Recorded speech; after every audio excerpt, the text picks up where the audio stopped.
530 গছি বন্তিৰে জিলিকি উঠিব সৰভোগস্থিত মইনবৰী সত্ৰ। মইনবৰী সত্ৰৰ প্ৰতিষ্ঠাপক শ্ৰী শ্ৰী নাৰায়ণ দাস ঠাকুৰাতাৰ 530 সংখ্যক আৱিৰ্ভাৱ তিথি উপলক্ষে মইনবৰী সত্ৰত দুদিনীয়া কাৰ্যসূচীৰ আয়োজন কৰা হৈছে পালনামৰ। সেই উপলক্ষে পুৱাৰে পৰা মইনবৰী নাম কীৰ্তন, ভাগৱত পাঠৰ লগতে হৰি নামেৰে মুখৰিত মইনবৰী সত্ৰ।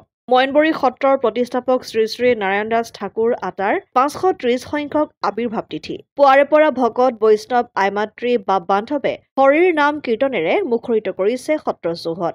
530 গছি বন্তি প্ৰজ্বলনেৰে সামৰণি পৰিব এই অনুষ্ঠানৰ। বহুত ভাল লাগিছে যে বিগত 3 বছৰ ধৰি সৰভোগস্থিত মইনবৰী সত্ৰই যি নাৰায়ণ দাস ঠাকুৰ আতাৰ জন্ম উপলক্ষে যি পালনামৰ আয়োজন কৰে, সঁচাই ইয়াত আহি বাপ বান্ধৱ ভকত বৈষ্ণৱ আই মাতৃসকলৰ যিটো সমাগম, এই সমাগম দেখি সঁচাই ভাল লাগিছে। আমি জীৱনৰ বেছিভাগ সময় ৰাজনীতিৰ লগত জড়িত হওঁ যদিও কিন্তু আজি এই আধ্যাত্মিক পৰিৱেশত এই সত্ৰত আহি সঁচাকৈ মনটো বহুত ভাল লাগিছে।